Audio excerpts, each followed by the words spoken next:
મીઠી મધુરી વાત ભાગ આવ્યા 75 તારીખ 4/3/2020 વચનામું ચાલે છે ગઢડા મધ્ય 35.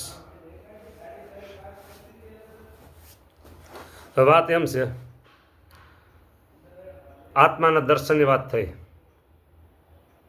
અને ભગવાનની મૂર્તિનું ધ્યાન કરે ત્યારે આત્માને દેખવો કાંઈ કઠણ નથી. આ બધી વાત કાલે કરી. બાકી આત્માનો વિચાર કરી અને આત્મા જણાય દેખાય છે એવી તો કોઈને આશા રાખવી જ નહીં. હવે આમાં જે આત્મદર્શનની વાત કરીને ક્ષમા સ્વામિનારાયણ સંપ્રદાયની અંદર આ અભ્યાસ સાધકનો છે. સાધક કરતા હોય કોઈ જગ્યાએ હોય તો સારી વાત છે.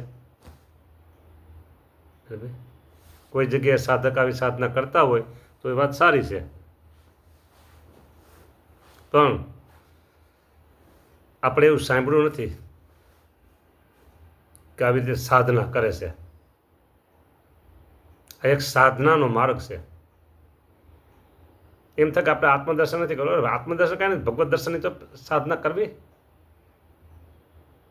વેગે ચડ્યો રે વ્યવહારને ભૂલો ભક્તિનું ભાનજી. વેગે ચડ્યો રે વ્યવહાર. ગુણાતીતાના સામે કીધું કે મોટા મોટા એ વ્યવહારમાં ભળવું નહીં, ક્રિયામાં ભળવું નહીં. આહનિક ભૂલી ગયા. પછી કોઈક જૂના હતા, મોટા હતા ઋષિમુનિઓ, એની પાસે શીખા ફરી આહનિક આવ્યું. ક્રિયા જડ વસ્તુ છે. ક્રિયાશીલ માણસ જડ બને છે. ક્રિયા જડ વસ્તુ છે. ક્રિયાશીલ માણસ જડ બને છે.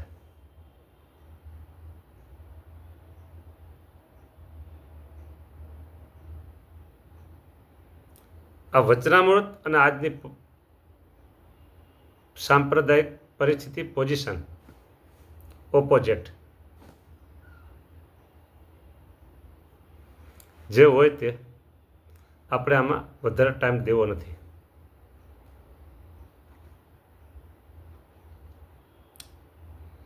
ધ્યાન અમે 10 મિનિટ ધ્યાન કરી છે. તમે ધ્યાનમાં બેઠા, તમે 10 મિનિટ થઈ ગઈ ખબર ક્યારે પડી કે ભેગું બીજું ધ્યાન છે? એટલે કોઈ કે અમે અડધી કલાક ધ્યાન કરી છે, અડધી કલાક ફિક્સ થઈ ગયું, તો તમને ખબર પડી ક્યારે? કદાચ ને હાલો એ અલાર્મ કે તેમ કાંઈ રાખતા હોય તો એ રાખવાની જરૂર નથી. ધ્યાનમાં ખોવાની જરૂર છે. ટાઈમ લિમિટ નથી હોતો. ધ્યાન 2 પ્રકારના, એક ખુલ્લી આંખનું, એક આંખ બંધ આંખનું. બંધ આંખ કરતા ખુલ્લી આંખનું ધ્યાન ઉત્તમ છે.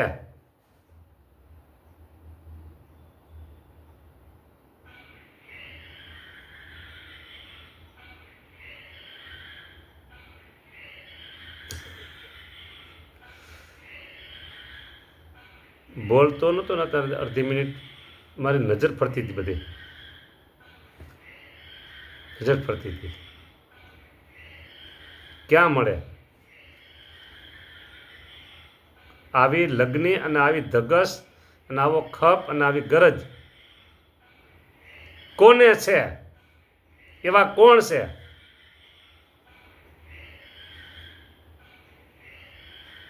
પોપટિયું જ્ઞાન બહુ છે. થોડીક કડવાશ આવી વાતમાં. પોપટિયું જ્ઞાન બહુ છે.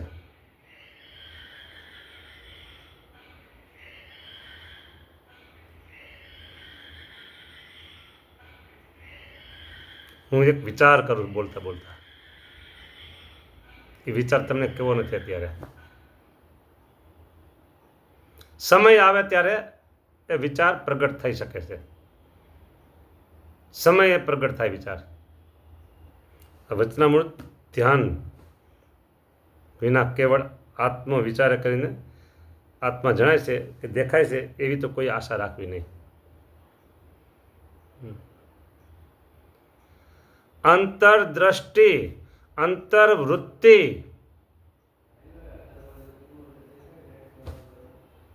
બાહ્ય દ્રષ્ટિ અને બાહ્ય વૃત્તિ એટલે વ્યવહાર.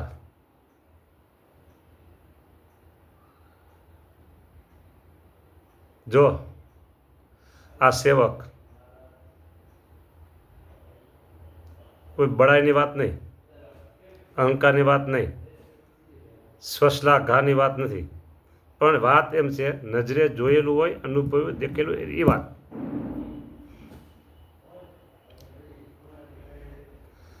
આ શરીર ઉપર આ ભગવી ચાદર આવીને એને આ દિવાળીએ 50 વર્ષ થાય છે. બરાબર. એટલે નેત્રને આગળથી બહુ સમય પસાર થઈ ગયો. 50 વર્ષનો સમય એટલે શું કહેવાય?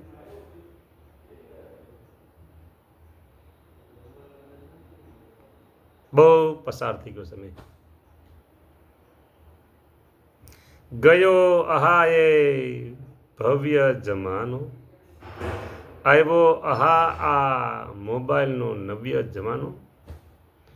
મોબાઈલનો નવ્ય જમાનો તો આવ્યો, પણ આજે એની ઉપર AI 4 ચાંદ લગાવે છે. મોબાઈલ ઉપર AI, ChatGPT, મેટા વગેરે.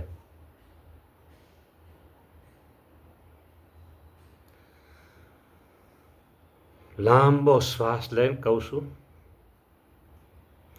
મુમુક્ષુ હોય ને તેમણે પ્રારંભ કાળમાં બીજી બધી વાતો મૂકી ફક્ત ધ્યાન, ઉપાસના, ભક્તિમાં વધારે સમય આપવો જોઈએ. ભગવાનનું ધ્યાન, ભગવાન સ્વામિનારાયણની સર્વોપરી સુપરફાસ્ટ જે ઉપાસના કહેવાય એ ઉપાસના અને સેવા ભક્તિ. 24 કલાક બેઠા રહ્યો તો દેહાભિમાન વધે. 24 કલાક સેવા કરો તો સ્વભાવ વધે. આ ગુરુદેવનું સૂત્ર. સેવામાં સ્મરણ અને ધ્યાનમાં જાગૃતિ. સેવામાં સ્મરણ અને ધ્યાનમાં જાગૃતિ. સાવધાન તો બે સલામત, બે સારા.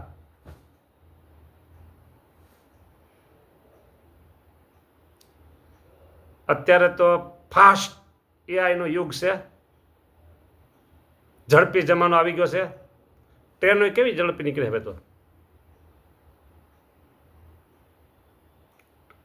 રસ્તા સારા થઈ, ગાડીઓ સારી થઈ ગઈ, ઝડપી જમાનો. પણ સાંભળજો, આત્મદર્શન કે ભગવત દર્શન એની ઉપર અત્યારે વાત ચાલે છે બધી. સાંભળજો. ફાસ્ટ ટ્રેક ગમે એટલા હોય, બરાબર, પણ એટલે યુટર્ન.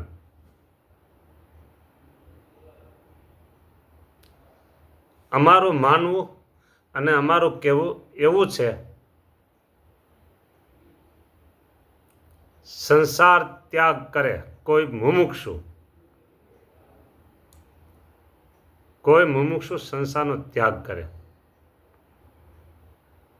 તેમણે 10 વર્ષ પૂરેપૂરા, ભલે ફાસ્ટ ગયો છે, 10 વર્ષ પૂરેપૂરા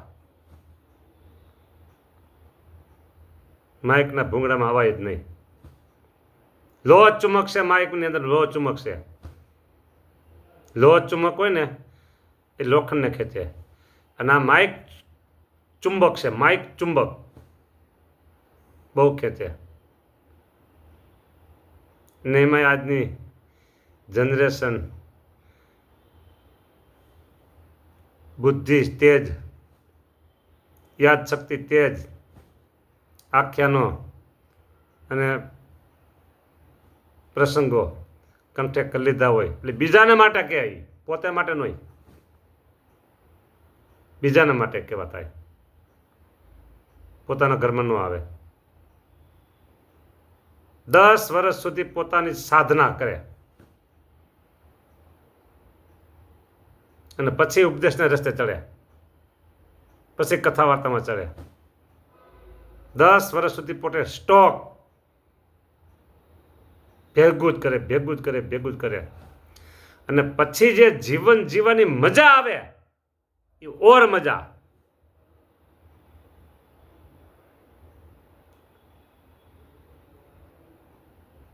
અત્યારે બોલતા શીખી ગયા પ્રારંભ કાળમાં, 2 સંસ્કૃત શબ્દ ભણી લીધા પછી આજે તો એક આખું માહોલ થઈ ગયો, પ્રવચન ન મળે દુઃખ લાગી જાય.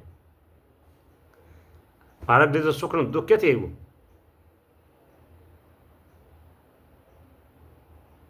દુઃખ લાગી જાય. અથવા મને ઓછો સમય આપ્યો. આ બધા કેટલાય છે? 10 વર્ષ સુધી પરિપક્વ થયા. ગોપાળાન સ્વામી કીધું પહેલા પોતે છે ને ભક્તિ કરીને પોતાના જીવને શુદ્ધ કરવો અને પછી ઉપદેશ કરવો. 10 વર્ષનો ગાળો કેવળ પોતાના માટે જ કાઢવો, પછી આગળ વધો, બીજાના માટે કરો. પછી બીજાના માટે, પછી બીજા માટે જ નહીં, પછી પોતાનું બીજાનું બેયનું કરવાનું. 10 વર્ષ સુધી ફક્ત અને ફક્ત પોતા માટે જ કરવાનું. સેવા કરો, સ્મરણ કરો, ભજન કરો, ધ્યાન કરો. પણ કથા વાર્તા ચડ્યા તોડી નાખે, મગજ તોડી નાખે. કથા વાર્તા સડી ગયા ને એટલે છે સારી, પોતાના ઘરમાં ન આવે કાંઈ. આત્માને દેખવાનું દર્શન, ભગવાનનું ધ્યાનનું ઉપાસના, ભગવાનની મૂર્તિનું ધ્યાન કરે ત્યારે આત્માને દેખવો કાંઈ કઠણ નથી. બસ આટલા ઉપર આપણે આજની આ કથા પૂરી કરી છે. બધાએ રાજી રહેજો. થોડીક વાતોમાં કડવાશ જેવું હતું પણ મેં સ્પષ્ટ વાત નથી કરી શીખું, કરાય નહીં એટલે નથી કરી. સારું, રાજી રહેજો. જય સ્વામિનારાયણ.